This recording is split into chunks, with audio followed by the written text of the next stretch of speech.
Carbon and it's compounds का lecture continue कर रहे हैं। ठीक है, कार्बन एंड इट्स कंपाउंड्स का लेक्चर हमने कहाँ तक रोका था? हमने रोका था बॉन्डिंग तक, और एलोट्रोप्स ऑफ कार्बन भी हो गए थे, डायमंड और ग्रेफाइट, या नहीं हुए थे? चलो शॉर्ट में बता देता हूँ, वही बहुत हुआ। तो एलोट्रोप्स ऑफ कार्बन में क्या है, बहुत ही छोटी सी चीज़ है। 3 एलोट्रोप्स मेनली कार्बन के 10th क्लास में हमको पढ़ाए जाते हैं। कौन कौन से हैं? डायमंड, ग्रेफाइट और बकमिंस्टर फुलरीन। अब देखो, डायमंड तुम सबको पता है, ग्रेफाइट तुम सबको पता है, ये बकमिंस्टर फुलरीन नहीं पता होगा। तो डायमंड से शुरुआत करते हैं। डायमंड है अपना सबसे हार्डेस्ट सब्सटेंस। क्या है? सबसे हार्डेस्ट सब्सटेंस, और वो भी एक कार्बन का ही एलोट्रोप, यानी कि कार्बन से ही बना है, बस उसके स्ट्रक्चरिंग में स्ट्रक्चर जो उसका है वो बाकी कार्बन के एलोट्रोप से अलग है। जैसे डायमंड में हर एक कार्बन 4 अलग कार्बन के साथ अटैच्ड होता है, लेकिन ग्रेफाइट में क्या होता है, हर एक कार्बन 3 अलग कार्बन पार्टिकल्स के साथ अटैच्ड होता है। ठीक है, मेन डिफरेंस यही है। और क्या कहते हैं, डायमंड एक नॉन मेटल होने के बावजूद हार्डेस्ट सब्सटेंस है, जहाँ की हमको पता है कि नॉन मेटल्स ब्रिटल होते हैं। तो इसका मतलब क्या है कि एक एक्सेप्शन है हमारे पास कि मेटल्स हार्ड तो होते हैं, लेकिन नॉन मेटल में भी एक एक्सेप्शन है, डायमंड, जो कि मेटल से भी ज्यादा हार्ड है, हार्डेस्ट सब्सटेंस है नेचर में। ठीक है, इसके बाद आता है ग्रेफाइट पे। ग्रेफाइट पाई जाती है लेयर्स में, और ये लेयर्स किससे जुड़ी होती हैं? वीक वैंडर वाल फोर्स से। ये जुड़ी होती है वीक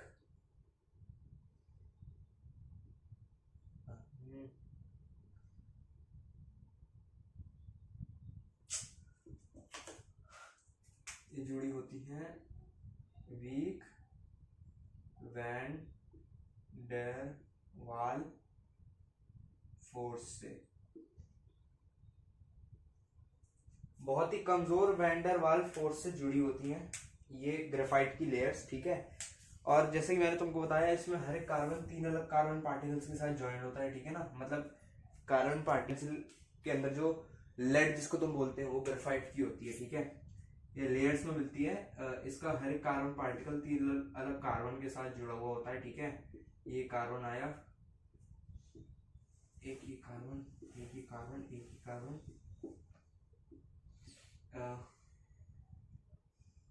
ये इसके साथ ऐसे जुड़ गया, ये इसके साथ ऐसे जुड़, ठीक है, ये इसके साथ ऐसे करके जुड़ गया, एक बचा ना, ये ऐसे जुड़ गया, ये ऐसे जुड़ गया। ठीक है, ये ऐसे जुड़ गया, ऐसे करके हर एक कार्बन 3 कार्बन के साथ जुड़ा हुआ होता है। डायमंड में 4 कार्बन होते हैं, बस ये डिफरेंस है मेन। अब बकमिंस्टर फुलरीन, ये डायमंड का जो शेप होता है, डायमंड का और ग्रेफाइट का शेप कैसा होता है? डायमंड का शेप तो ऐसा होता है, ये carbon carbon carbon carbon carbon, ठीक है, ये कार्बन आ गया, ये भी कार्बन के साथ अटैच होता है। रुक जाओ, इसको इसी के साथ कर देते हैं ना।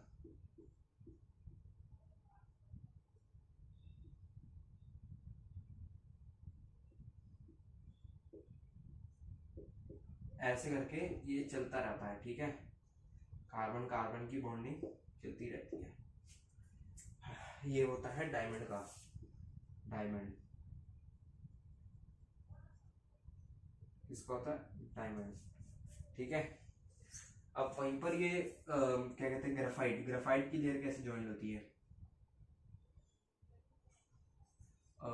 ठीक है, उसके बाद एक यहाँ पर,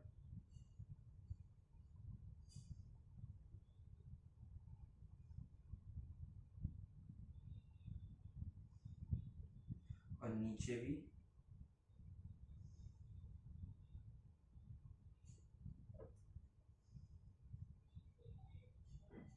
ठीक है,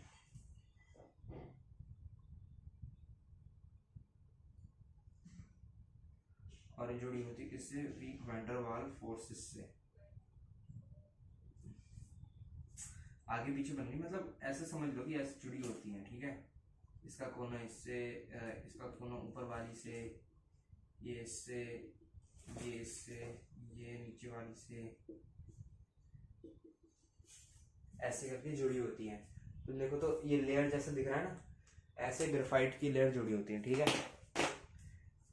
ग्रेफाइट का हो गया, कार्बन का हो गया, तीसरा क्या बचा अपना, बकमिंस्टर फुलरिन। मैं इस टॉपिक पे इतना ध्यान भी दे रहा हूँ क्योंकि मेरे को याद नहीं आ रहा कि मैंने ये पिछली वीडियो में पढ़ाया था या नहीं, ठीक है। तो पढ़ लो यार, दोबारा पढ़ लो, क्या जा रहा है, ठीक है। तीसरा बकमिंस्टर फुलरिन, उसकी शेप फुटबॉल के जैसी होती है। अब फुटबॉल के एक जो शेप होता है वो होता है पेंटागन का, मतलब जब फुटबॉल का तुम एक हिस्सा देखोगे वो होता है ऐसा, ये ऐसा, ये फुटबॉल ऐसी कुछ करके होती है।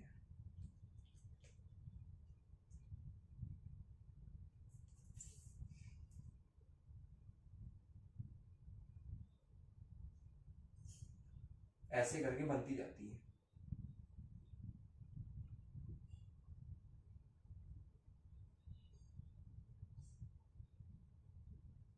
ऐसे करके ऐसे नहीं, मतलब फुटबॉल की शेप में बकमिंस्टर फुलरिन के जो कार्बन एटम्स होते हैं वो होते हैं ज्वाइंट। इस नाम क्यों पड़ा, क्योंकि इसकी जो शेप है वो एक जियोडेस्टिक डोम की तरह है। अब ये जियोडेस्टिक डोम क्या चीज होती है, तो ये जियोडेस्टिक डोम से क्या मतलब है, यहाँ पर जियोडेस्टिक डोम एक शेप होती है जिसको डिस्कवर किया था फुलरिन ने, फुलर ने, बकमिंस्टर फुलर ने, तो इसका नाम रख दिया फुलरिन, ठीक है, बकमिंस्टर फुलरिन। ये तीनों तो होगा एलोट्रोप्स। इसके बाद आता है अपना वर्सेटाइल नेचर ऑफ कार्बन, जो यहाँ पे ऊपर लिखा हुआ है, ठीक है। तो अब यार वर्सेटाइल नेचर ऑफ कार्बन में हमको पढ़ना क्या है। अब वर्सेटाइल का मतलब क्या होता है, जो एक चीज जो कि बहुत सारी चीजों में काफी अच्छी होती है, ठीक है। हमको कार्बन के बारे में क्या पढ़ना है वर्सेटाइल नेचर में, पहली चीज जो है वो है अपना कैटिनेशन। पहली चीज जो है वो है अपनी कैटिनेशन, CATENANITION,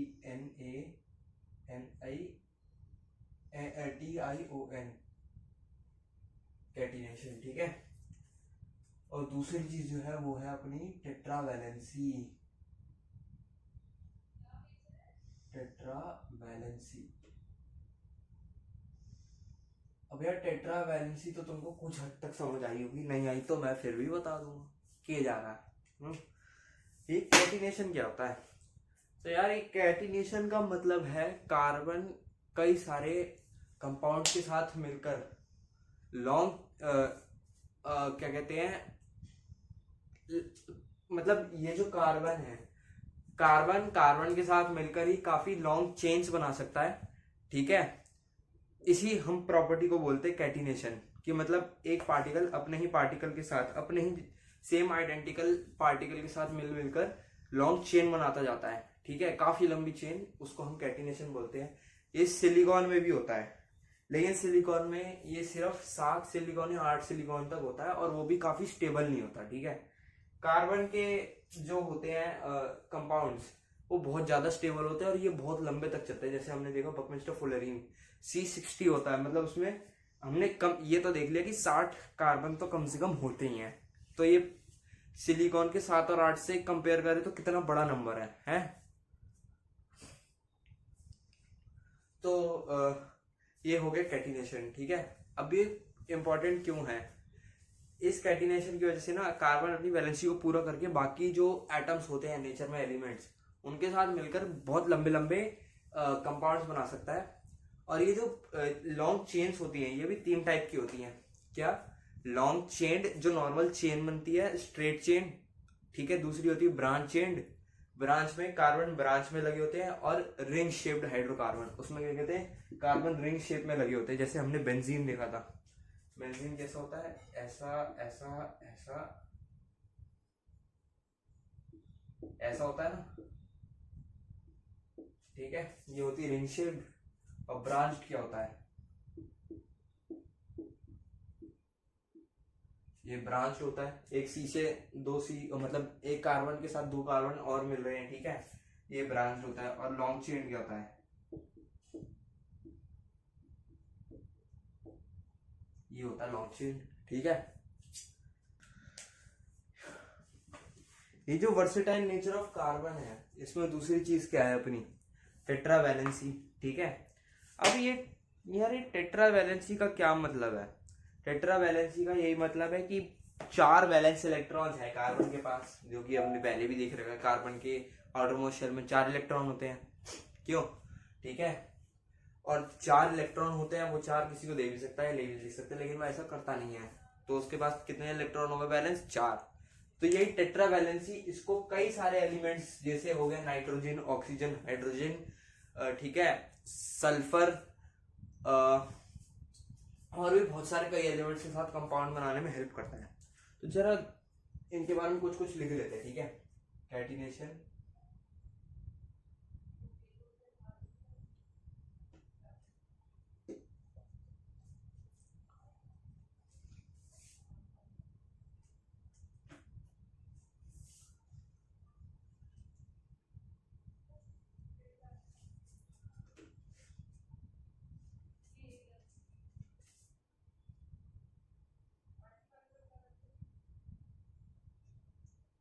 तो अभी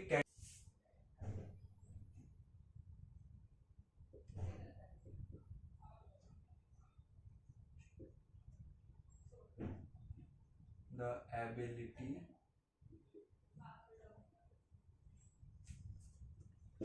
of carbon to form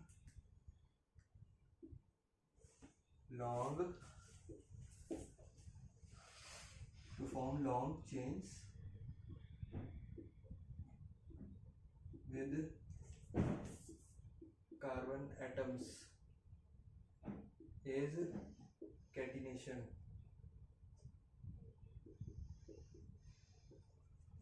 क्या?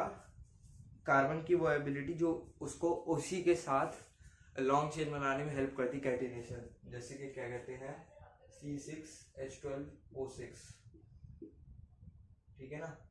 यहाँ पे 6 कार्बन है अपने पास जो कि लाइन में जुड़े हैं, ठीक है। ऐसे ही बहुत बड़े बड़े क्या कहते हैं वो हाइड्रोकार्बन्स होते हैं, ठीक है। जैसे कि वो चैप्टर है अपना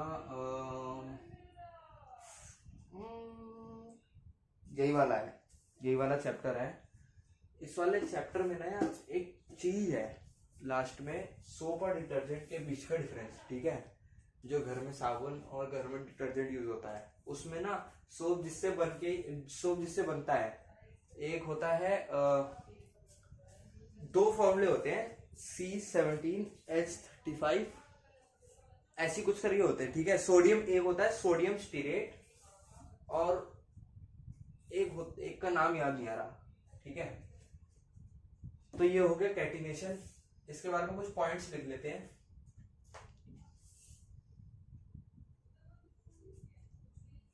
वही सल्फर वाला जो पॉइंट मैंने आपको समझाया था अभी, अनलाइक सल्फर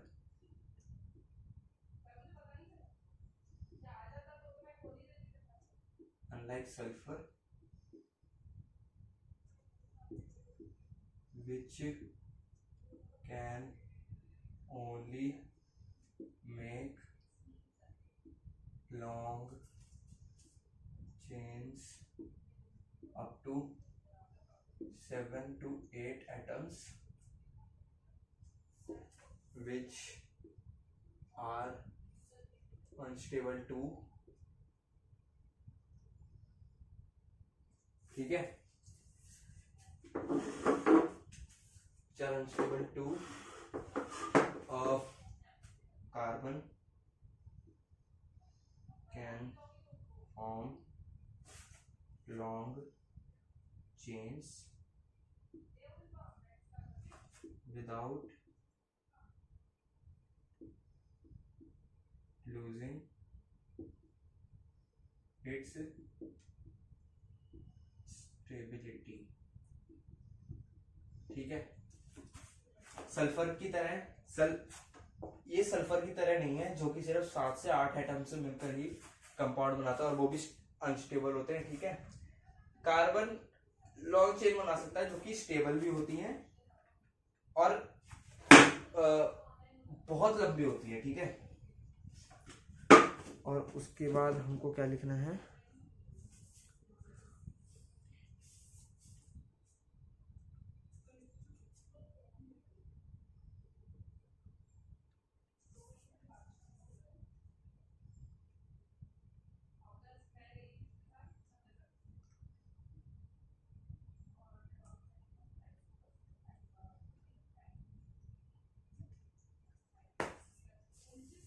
इसके बाद इसके टाइप्स,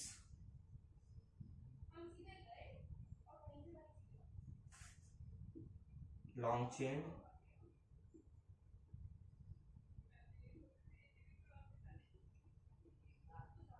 पहला, दूसरा ब्रांच,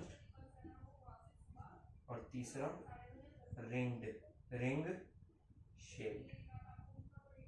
ठीक है, ये तीनों इसके टाइप होते हैं। इसके मेनली सारे पॉइंट लिखे हमने कैटिनेशन के। ठीक है, कैटिनेशन के ये पॉइंट्स हैं, ये लिख लो एक बार, पेपर में क्वेश्चन आता है। अब इसके बाद टेट्रावैलेंसी के लिखते हैं, tetravalency.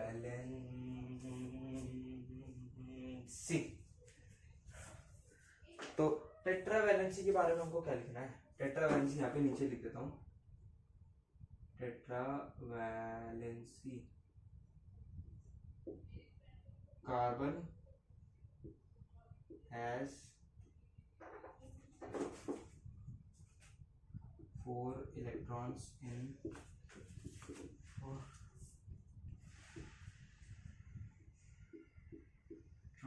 the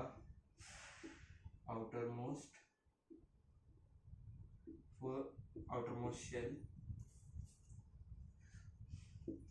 This gives it a valency of 4, i.e. 4। 4 की वैलेंसी का क्या मतलब होता है, tetravalency.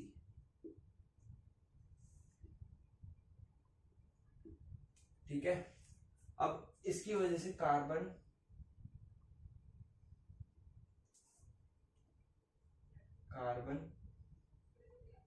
is able to form many compounds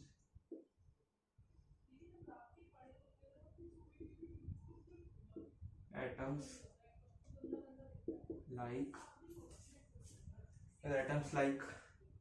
sulphur. मैं एलिमेंट के सिंबल लिख रहा हूं, सल्फर, नाइट्रोजन, ऑक्सीजन, ठीक है, hydrogen, sulphur, nitrogen, oxygen, hydrogen, ठीक है, और भी कई सारे एलिमेंट्स मेरे को याद नहीं आ रहे इस समय। ठीक है, और ऐसा वो क्यों कर पाता है, why is it able to do so? This is due to its small shape। वो बातें सुनी होगी तुमने अपने ट्यूशन टीचर या फिर टीचर के मुंह से कि जितना कम एटॉमिक नंबर उतना छोटा एटम। तो वही है कि जैसे जैसे एटॉमिक नंबर बढ़ता रहता है, एटम का जो क्या कहते हैं, एटम का जो साइज है वो बढ़ता जाता है। ठीक है, अब कार्बन 6th एटॉमिक नंबर पे है। ठीक है, तो इसके लिए बाकी एलिमेंट्स के इलेक्ट्रॉन्स होल्ड करना बहुत इजी होगा। तो इसलिए ये कई सारे एलिमेंट्स के साथ मिलकर कंपाउंड्स बना सकता है, और टेट्रावैलेंसी का यही काम है। ठीक है, क्वेश्चन है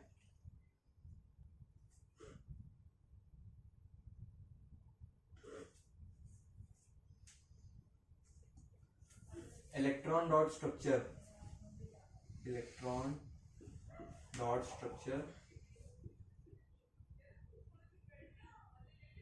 ऑफ CO2। उन्होंने पहले क्वेश्चन में यही पूछा है, CO2 का इलेक्ट्रॉन डॉट स्ट्रक्चर बना के दिखा दो। चलो ट्राई करते हैं।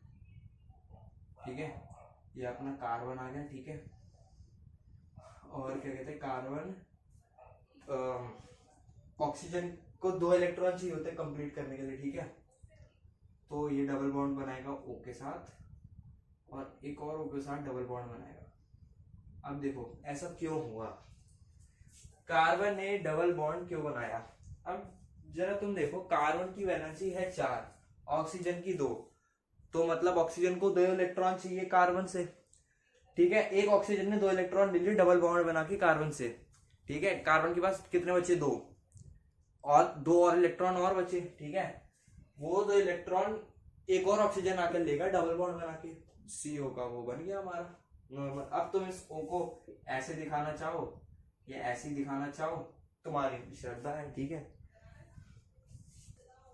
ये तो अच्छा, हमने कार्बन का तो ये स्ट्रक्चरल फॉर्मूला बनाया है, स्ट्रक्चर फॉर्मूला। तो इस क्वेश्चन में कार्बन का हमको इलेक्ट्रॉन डॉट स्ट्रक्चर भी तो बनाना है। ये तो आपको सिर्फ समझाने के लिए बताया था, अब इसका इलेक्ट्रॉन डॉट स्ट्रक्चर भी बना लेते हैं। ये हो गया कार्बन, 2 इलेक्ट्रॉन कार्बन के यहाँ पर, 2 इलेक्ट्रॉन कार्बन के यहाँ पर, ठीक है। एक ऑक्सीजन, उसके 2 इलेक्ट्रॉन यहाँ पर, और क्या कहते हैं बाकी 4 इलेक्ट्रॉन पीछे जो पार्टिसिपेट नहीं करेंगे। एक ऑक्सीजन यहाँ पर, इसके 2 इलेक्ट्रॉन आगे और 4 इलेक्ट्रॉन पीछे जो कि बॉन्डिंग में पार्टिसिपेट नहीं करेंगे, ठीक है। इस ऑक्सीजन को देखो, एक सर्कल ऐसे बनेगा, फिर इस ऑक्सीजन को देखो, एक सर्कल ऐसे बनेगा, फिर ये देखो कार्बन का इलेक्ट्रॉन डॉट स्ट्रक्चर आपका कंप्लीट, इजी, ठीक है। मैंने बताया ये क्वेश्चन कभी करे ही नहीं थे।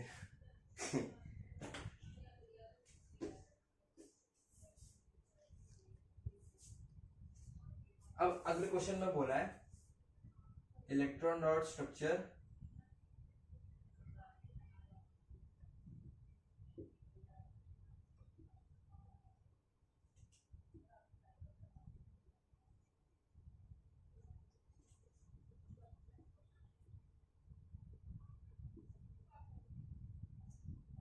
हमको बनाना है इलेक्ट्रॉन डॉट स्ट्रक्चर सल्फर का, जो कि which is made up of 8 electrons 8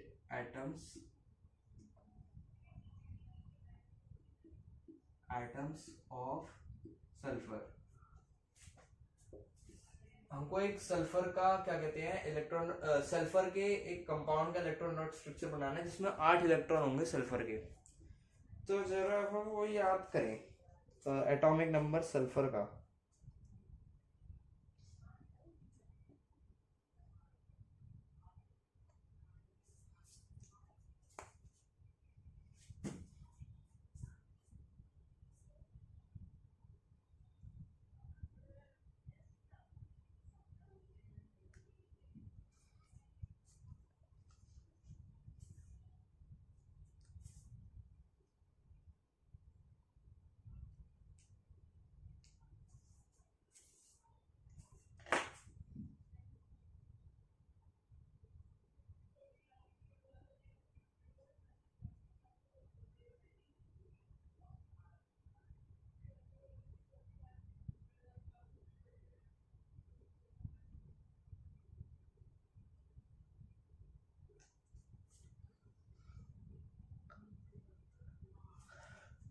तो इस क्वेश्चन को कैसे करना है, अब जरा तुम देखो इलेक्ट्रॉनिक कॉन्फ़िगरेशन सल्फर का जो हमारा एटॉमिक नंबर होता है, एटॉमिक नंबर जो कि Z से डिनोट करते हैं वो होता है अपना 16। तो जरा इसकी इलेक्ट्रॉनिक कॉन्फ़िगरेशन लिखें तो क्या होगी, एक मिनट रुक जाओ जरा। Z है अपना 16, इलेक्ट्रॉनिक कॉन्फ़िगरेशन 2 8 6, यही होगी 2 8 10 10 6 16 होगा 16 इलेक्ट्रॉन्स, ठीक है। तो इसके पास आउटर मोस्ट शेल में कितने इलेक्ट्रॉन है, 2। तो जरा बनाना स्टार्ट करते हैं सल्फर का।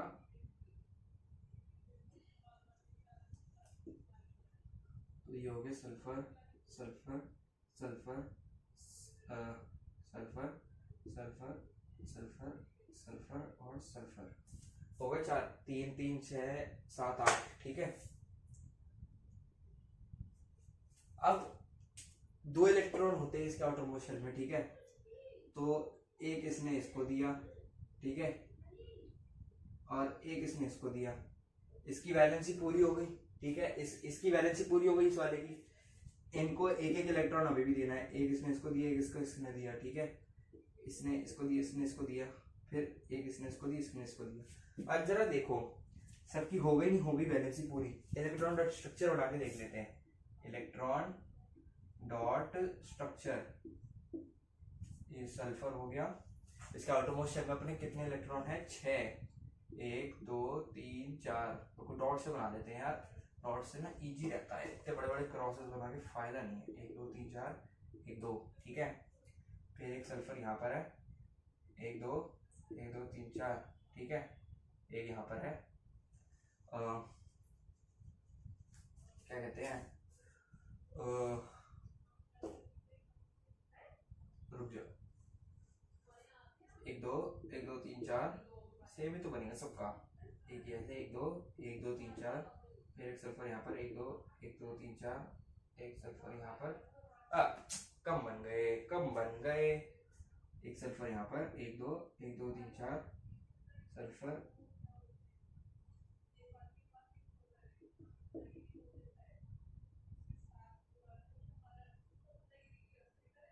ठीक है।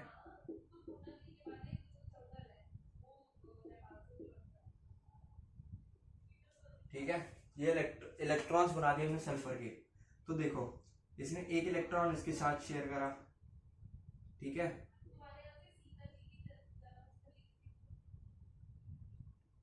एक इलेक्ट्रॉन इसने इसके साथ शेयर करा, एक इलेक्ट्रॉन इसने इसके साथ शेयर करा, ठीक है। तो इसका क्या बन रहा है, और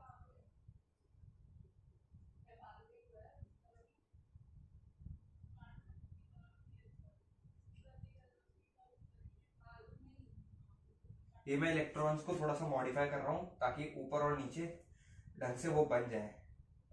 ये तो इधर ही आएगा, ऊपर और नीचे ढंग से सर्कल्स बन जाए। सर्कल बनाने में दिक्कत होती नहीं यार, तो फिर बड़ा बुरा लगता है। ये होता है, एक यहाँ पर ये होता है, ठीक है ना, एक यहाँ पर ऐसे ये हो जाएगा, एक ऐसे। अब बन जाएंगे सर्कल। देखो इस सल्फर ने एक इसके साथ शेयर करा, एक इसके साथ शेयर करा, तो इसका सर्कल देखो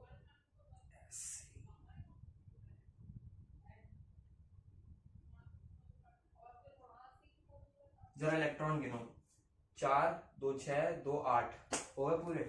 अब इस वाले सल्फर के पूरे करते हैं। तो इसने इसके साथ एक शेयर करा और एक इसके साथ शेयर करा, ठीक है।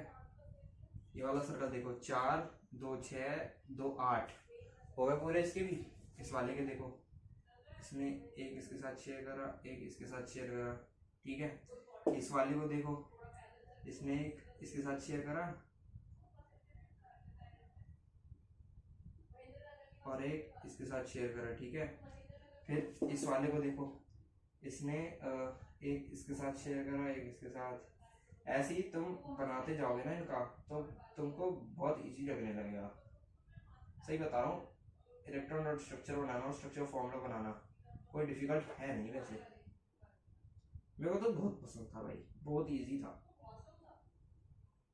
ठीक है। एक ये ऐसे, उसके बाद एक ये ऐसे होगा, फिर ये वाला एक ये ऐसे और एक ये ऐसे। सल्फर का इलेक्ट्रॉन स्ट्रक्चर बना दिया। इसके डॉट्स ढंग से दिखा देना यार, ताकि टीचर को या जो चेक कर बोर्ड एग्जाम का उसको दिख जाए। ऐसे तो ये बुक का ही क्वेश्चन है, देगा नहीं जहाँ तक है, ठीक है। ये वाला क्वेश्चन भी पूरा हो गया। अब इसके बाद हमारे पास टॉपिक जो आता है वो आता है सैचुरेटेड और अनसैचुरेटेड कंपाउंड्स।